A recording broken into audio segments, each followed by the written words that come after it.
kalkaa'e.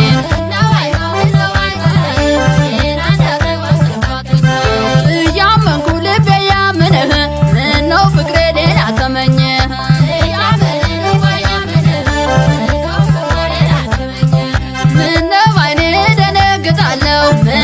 Shamaa harka fuunee hordoftoota warqiituu biyya keessaa fi biyya alaa teessanii kan hordoftan maraaf nageenya araarri waaqayyo isiniif haa baay'atu. Akkam jirtu nagaa keessanii tolagaa guyyaa har'aa biraankii kutaa lammaffaatiin walitti deebinee jirran isiniin jedhaa.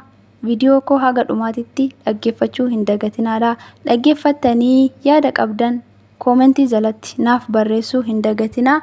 Like share gochuudhaan na jajjabeessan isiniin jedhaa. Warreen maamila koo hin taane immoo subscribe gochuun gara maamila kootti dabalamaan isiniin jedhaa.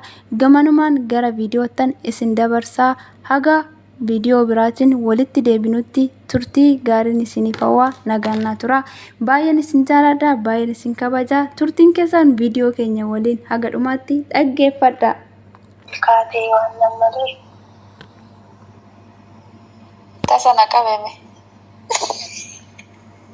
nama nama qabatu kuma ajaaran sun kawun jedhu nama qaba amma garuu na keessaa bade birri keessaa ana mooji kawana mudi warqee ko Gabrieli dhugaratti nama waa'ee birri natti dubbate anjetti jennada amma ban nama jaalatu san nama jibbate Gabrieli kino waaqa aarsa maaliif yoo jettee oduu ofii keetiin dirree beektee maalti amma namaaf ofii keetiin beektee goote midhassi jedha garuu ganaa namni keessi gaafatee hin beekfanaan nan ulfaata dhugaa akka kootti kaa'ee dhuguma siin jedha maaran akkoonis meekanoo kanoo hasiin mari'adhe kaan bilookittiin cuqqaala nama ajaa'iba maamitin daafuu garuu inni nama biyya birri maallaan naa godhametti anaafuu gaa maayinan godheedhe walitti dhuftanii amma ji'a sadii balleechasi ji'a sadiitti birri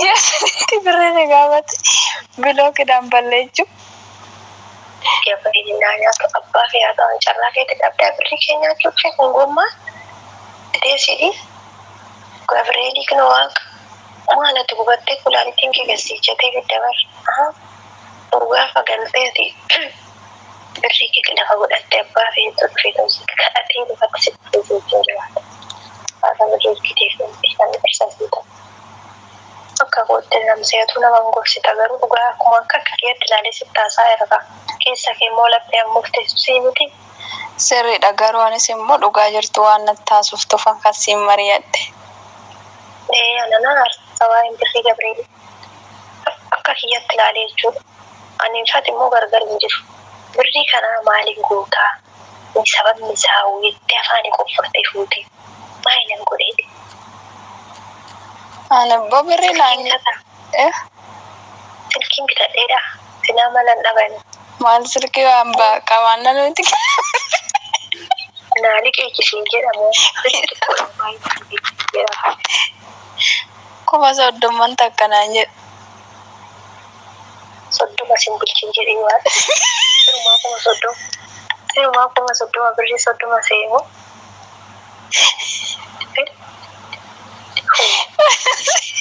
namni ciisee ta'u rafeen kuyi birrii namaa ogaa Gabrieli faata laabaatti na wajjin qootee argates abbo argata argasa dhugaa waaqa kana biluu fidaan itti gattame gaafii malee manni ijjisi jaalalli isaa hosi qabee nama biraatitti jedhaasee bakkashi maachuudha fuullee qabu shayyin biqireetti affeenamse dhugaa rabbiitti dhuguma si qaba dhuguma dhugaatti si qaba garuu firaankisi godhe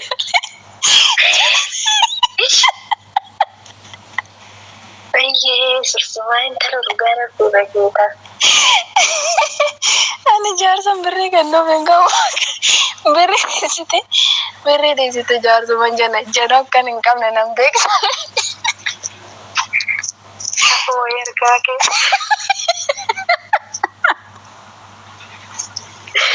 Lalattu jirta badiyaa koo lammata jirtaa seela. Namsa dhugaa isuma dhugaa sirriitti dhugumatti namatti qaba. Hagana jedhee siif ibsuu hin danda'u. Dhugaa yeroo kanatti jechuudha hiriyyaan dhuguma nama lolte nama deebistu tasumallee argatan. Dhugaa siin jedhu. Annaa kanaaf Rabbi duraa siin jaaladha. Ammas immoo kan duraanii caalchisee si jaaladha dhugaa. Maaliif? Sababni isaatis iddoon dogoggoretti ani dogoggortu ta'ee namni yeroo ammaa kana jechuudha yookiin namni sun maallaan jedha yookiin immoo dhimma mataa isaati jedheeti irra qabatee godhisiin jedha malee namni si gorsu hin jiru. Si galee eenyumaa maal taane jechuudha dhugaa. Maaliif asirraa waa tokkotu hubatama jedhee tana yaada. Sababni isaatis ani dogoggortuudha. Aniyyuu dhufe kana siin jedhe dhimma ishiitiin hin jenne. Naan loltoota deebistee malee jechuudha. Osoo dogoggoreetis naman kennu ta'e yoo dhimma koo ta'ee dirqama kootiin an ofii kootiin kenneen alatti dhugaa nan gaabbisiisu iyyuudha osoo hin kenne osoo dhugaadhayyuu ta'ee kenne nan gaabbisiisu. Sababni isaatis hiriyaan akkas jettee namaan loltu hin jirtu waan ta'eef. Isuma dhugaa. Nattaan isheen jetti waan ta'eef inni sirriidha. Ani na jibbitu na jaalatu jedhee dhugaa sitti immoo kiyya namsa'e. Annas sin dinqisiifadha dhugaa. Baay'ee si dinqisiifadha. Garuu maaltu sitti dhagahame? Anis Gabriel dhuguma taasifta seedaati kana naguu ta'e. Ani garuu keessa kun micoonni abbaa arsilaa duraan akkanatti waan taate dhugaa meesuttaa jira erga kaleetti yaafinatti. Ammaaniiti birriidhaaf birrii ishee gaafa tuffana biroo kufasaa guutuu jedha kanatti. Garuu immoo dubbiinuuf ati kana nattaasa'uuti. Hojjeta dhugaa waaqayyooti hojjecha siif hin qabu maal jedha akkasiif ibsu. Ana qofa osoo hin ta'in nama kamiifiyyuu jechuudha yaada akkana qabaachuu keetti fasiifa warabbi maaliif hin jenna dhugaa jirtu baastee yoo dubbatte eenyumtu si haa jaalatu si haa jibbus jechuudha. Ani immoo sittan gammada dhugaa yoomiyyuu taanan jechuudha. Akka immoo deebii kana deebisus nan beeka. Deebii kee immoo baay'een itti gammade si qabaachuudhaafis immoo nan gammade sirriitti siin jedha. Ishii qalamtee ta'u. Caalchisee si jaaladha. Si qaba jedheetis immoo siinan of jaja. Kanarraan kanas immoo kootu yuutuubii kiyyarratti laayik sheer godhi. Achirana ibadee abbaa koo fuula namoota na baasee yuutuubii. Nannaqa ishii lallaadha. Annaa akkana. Namni hordoftoota kiyyaa maal laamtafi namoota fakkaattota akka kootii akka kanaa ta'aniif jechuudha. Qarshii dheerri. Akka kanaatitti taasisanii waa'ee durii gaafata kanamu. Biloofidhaan ofirraa balleessuu jaalalli birrii ni miti. Jedhee kanaan dabarsaa kaabeettiti. Kanuma ishee yaadni koo. Annaa hordoftoota dhaggeeffattanii jirtu, dhageessanii jirtu, haga dhumaatti dhaggeeffadhaadha. Asirraa waa barattu keessumaayyuu shamarranii kamiyyuu jechuudha. Dhiira mammadoo birrii siin gaafate bilooki gixxum dhageessanii.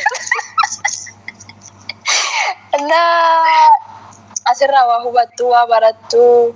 Isiniin jennaa galatoomadha waan nu dhaggeeffattaniif laayik sheerii gixxim godhaadha mammadoo bilookiidhaan ofirraa balleessaadha. Balleessaa isiniin jennu immoo kan birrii isin gaafate jechuudha. Malee annan qoosee ani dhiira birrii na gaafates argee sin beeku dhagee sin beeku jana garuu